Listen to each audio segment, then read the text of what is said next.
اس دور میں اور ہے جام اور جم اور ساقی نے بنا کی روش لطف و ستم اور مسلم نے بھی تعمیر کیا اپنا حرم اور تہذیب کے آذر نے ترشوائے صنم اور ملت اسلامیہ کعبہ کو چھوڑ کر وطن پرستی کی جانب آ جائے، یہ ایجنڈا تھا فرنگ کا۔ ان تازہ خداؤں میں سب سے بڑا وطن ہے، جو بیرن اس کا وہ مذہب کا کفن ہے۔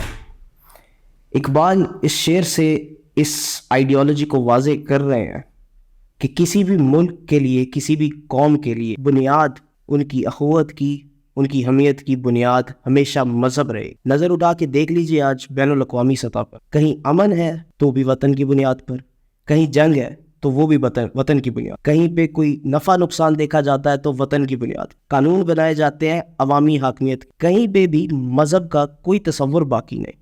کسی قوم میں خدا کی حاکمیت کا ذکر نہیں، عوامی حاکمیت کی بات کی جاتی ہے، ڈیموکریسی کی بات کی جاتی ہے۔ یہ ڈیموکریسی اس ڈیموکریسی سے بہت الگ ہے جو 1400 سال پہلے متعارف کر، جو مذہب نے متعارف۔ آج صرف عوام کی، انسان کی بات کی، خدا کو کوئی یاد نہیں کر رہا۔ کسی قانون میں، کسی دستور میں خدا کا کوئی عمل دخل نہیں۔ خدا کو پابند کر دیا گیا ہے، باؤنڈ کر دیا گیا ہے صرف مسجدوں تک، مندروں تک، چرچز تک۔ خدا کا پارلیمنٹ سے کوئی تعلق نہیں، خدا کا قانون ساز اداروں سے کوئی تعلق نہیں، خدا کا عدالتوں سے کوئی تعلق نہیں۔ یہ کس قسم کا وطن ہے؟ یہ کس قسم کی وطنیت کی تصویر پیش کی جا رہی ہے آج دنیا کے سامنے؟ یہ سب اقبال قیام پاکستان سے پہلے دیکھ چکے تھے، سمجھ چکے تھے انگریز کا ایجنڈا، فرنگ کا ایجنڈا۔ اقبال کے مطابق مذہب میں بنیاد ہے کسی بھی وطن کی، کسی بھی قوم کی۔ اقبال کہتے ہیں مسلمان توحید کے عقیدے کے بنا قوم نہیں بن سکتا، اور یہ حقیقت ہے۔ 1400 سال پہلے بھی یہی دیکھا گیا کہ مذہب تھا جس نے لوگوں کو، افراد کو جوڑ کے قوم بنایا، قوم کو فلاح دی، عزت دی، ترقی دی، حکمرانی دی۔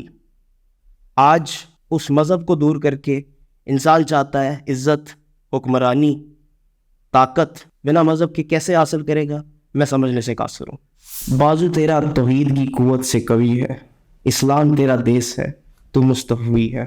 اس تمام بحث کا اختتام میں حضرت عمر فاروق رضی اللہ تعالیٰ عنہ کے ایک فرمان مبارک سے کرنا چاہوں گا، جو فتح فلسطین کے موقع پر انہوں نے ابو عبیدہ سے فرمایا: اے ابو عبیدہ، ہم ذلیل و رسوا قوم تھے، اللہ نے ہمیں اسلام کے ساتھ عزت بخشی، جب تک ہم اسلام کے ساتھ قائم رہیں گے، جڑے رہیں گے، وہ ذات ہمیں مزید عزت۔ اگر ہم نے اسلام کو چھوڑ دیا تو ہم پھر ذلیل و رسوا ہو جائیں۔ حضرت عمر فاروق کے دور میں، دور خلافت میں، بہت سی فتوحات، روم فتح ہوا، ایران فتح ہوا، فارس فتح ہوا، لیکن آپ کسی بھی جگہ فتح کے بعد چابی لینے نہیں گئے سوائے فلسطین کے۔ کیوں؟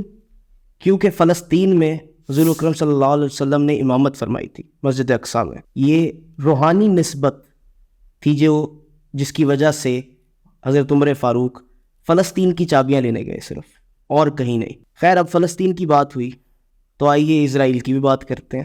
ہمارے موضوع کے مطابق وطنیت اہم تھی فرنگ کے لیے۔ آج دیکھ لیجئے فلسطین میں کیا ہو رہا ہے، اسرائیل کیا چاہتا ہے، کیوں فلسطینیوں پر ظلم کیا جا رہا ہے؟ صرف وطن کے لیے، صرف اپنے وطن کے رقبے کو پورا کرنے کے لیے، گریٹر اسرائیل قائم کرنے، اس رقبے کو واپس حاصل کرنے کے لیے جہاں پہلے کبھی ان کے آباء و اجداد بسا کرتے، صرف اس خطے کو، اس وطن کو حاصل کرنے کے لیے انسان کا قتل عام کیا جا رہا، بالخصوص مسلمان کا قتل عام کیا جا رہا۔ وطنیت تو یہی درس دیتی ہے کہ اپنے خطے کو حاصل کرنے کے لیے کسی بھی حد سے گزر جاؤ، خواہ وہ انڈیا ہو یا اسرائیل یا فلسطین کے مسلمانوں کا قتل کرنا ہو۔ وطنیت کا درس تو یہی ہے۔